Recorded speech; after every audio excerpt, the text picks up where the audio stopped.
करिश्मा, जो कि प्राची की छोटी बहन है, ना चाहते हुए भी कहा कि आप जिससे प्यार करती हैं ना, आप उसकी पहली पसंद हैं। वो शायद अभी भी आपसे प्यार करता है। प्यार इतना कमजोर नहीं होता दीदी कि हम किसी को इतनी जल्दी भूल जाए।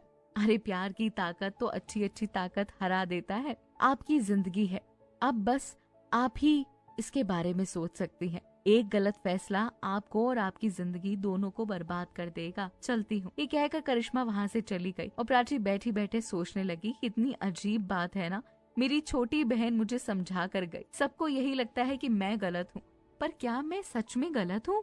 मैं गलत नहीं हूँ और अमन और मैं कभी एक नहीं हो सकते। वो मुझे और मैं उसे, हम दोनों एक दूसरे को अपना नहीं सकते। हम चाह कर भी एक दूसरे के नहीं हो सकते। दुनिया कुछ भी कहे, लेकिन मैं जानती हूँ हमारे रास्ते कभी नहीं मिल सकते। पर जाने क्यों लोग मुझे झूठी दिलासा देने आ जाते हैं। क्यों दुनिया को समझ नहीं आता कि अब हमारा मिलना नामुमकिन है। खैर तैयार हो जाऊं, वरना मम्मी फिर से आवाज लगाएंगी। ये कहकर प्राची वॉशरूम में नहाने के लिए चली गई। नहाकर प्राची पूजा के लिए नीचे आई और मम्मी मम्मी चिल्लाते हुए अपनी मम्मी से बोली, मम्मी मैं तैयार हो गई हूँ, अब आप बताओ कहाँ होनी है पूजा? बेटा पूजा हमारे कुल देवी के मंदिर में होगी और हमारे कुल देवी का मंदिर दिल्ली के पास वाली पहाड़ी पर है, जहाँ शिव जी की अर्चना करने तुम्हारे पापा पैदल चढ़ाई करते हैं। अरे मम्मी मुझे तो लगा था घर पर पूजा है, पर पूजा तो वहाँ है। बेटा अब जो रिवाज है वो तो करना पड़ेगा ना।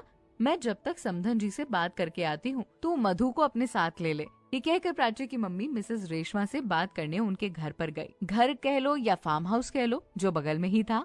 समधन जी चिल्लाते हुए प्राची की मम्मी ने फार्म हाउस में एंटर किया तो स्मिता सामने आकर बोली, जी आंटी। बेटा समधन जी कहाँ हैं? जी मम्मी नहा रही हैं, स्मिता ने जवाब दिया। अच्छा ठीक है, तो मैं जब तक इंतजार कर लेती हूँ। तुम एक काम करो, वो जैसे ही फ्री हो जाए तो उन्हें मेरे पास भेज देना या तो। ठीक है आंटी, स्मिता ने जवाब दिया। तो प्राची की मम्मी वहाँ से लौटकर अपने घर चली गई।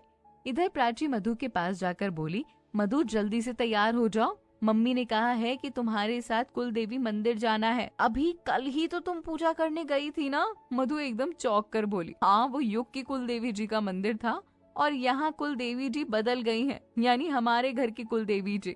और आपको हमारे संग चलना है। मानसी को निखिल को सौंप कर चली जाना, ठीक है? ठीक है, मधु ने जवाब दिया और जल्दी से तैयार होने लगी। इधर अमन की कुल देवी की मंदिर की पूजा होने वाली थी। अमन की कुल देवी के मंदिर के पट कुछ दिनों के लिए बंद थे, इसीलिए उनकी मम्मी बहुत परेशान थी। वो जानती थी कि उनके बेटे की शादी हर रीति रिवाज से की जाए, इसीलिए वो झट से पंडित जी को फोन लगाकर बोली, पंडित जी हमारी कुल देवी जी के पट तो बंद है, अब बताइए हम क्या करें? आपके घर के आसपास में जो मंदिर पड़ता है उसमें जाकर पूजन अर्चना करवा लीजिए। पंडित जी हमारे घर के पास तो कोई मंदिर नहीं पड़ता है, हाँ लेकिन थोड़ी दूर पर शिव जी का एक पहाड़ी पर मंदिर है, हम वहीं जाकर पूजा करवा लें, जैसा आपको ठीक लगे। ये कहकर पंडित जी ने फोन काट दिया। तो अमन की मम्मी भागती हुई अमन के पास आई और अमन से बोली, बेटा आज तेरी कुल देवी की पूजा होनी है। अभी तो हुई थी, पर अब तेरी अकेली पूजा होनी है। ठीक है मम्मी, अमन ने जवाब दिया और तैयार होने लगा, क्योंकि वो पूजा की हर रस्म पूरी करना चाहता था मम्मी के कहने पर, जबकि उसकी पूजा में कोई रुचि नहीं थी और ना ही इस शादी में। फिर भी वो अपनी मम्मी के लिए वो सारी चीजें कर रहा था, क्योंकि वो अपनी माँ को दुखी नहीं देखना चाहता था। इधर मिसेस रेशमा वॉशरूम से बाहर निकली तो स्मिता झट से उनके पास आकर बोली, मम्मी जी आपसे मिलने प्राची की मम्मी आई थी। क्यों बेटा, किस लिए? मिसेस रेशमा ने सवाल किया। वो मम्मी मुझे पता नहीं, वो कह रही थी कि आप फ्री हो जाएं तो उनसे मिलने चली जाएं। ठीक है, मैं उनसे बात कर लूंगी। ये कहकर मिसेस रेशमा झट से अपने कपड़े ठीक करते हुए प्राची के घर पर गई और प्राची की मम्मी के पास जाकर बोली, बताइए समधन जी क्या बात करनी थी आपको? मैं आज प्राची को कुल देवी की पूजा करवाने के लिए मंदिर ले जा रही हूँ और ऐसे में आप जब तक अपने लिए तो सारी तैयारी कर लीजिएगा, क्योंकि हमारे रिवाज है कि मंडप से पहले दुल्हा दुल्हन का तेल होता है। अच्छा रिवाज है, पर हमारे यहाँ ऐसा नहीं होता है। हमारे यहाँ माना जाता है कि दुल्हा दुल्हन को एक साथ बिठाकर उन्हें पहले जल से स्नान कराया जाए, उसके बाद दूध और फिर हल्दी से पानी से इनके शरीर पर तेल की मालिश की जाती है और उसके बाद उन दोनों के हाथों से 4 सुहागिनों का सुहाग का सामान दान करवाया जाता है।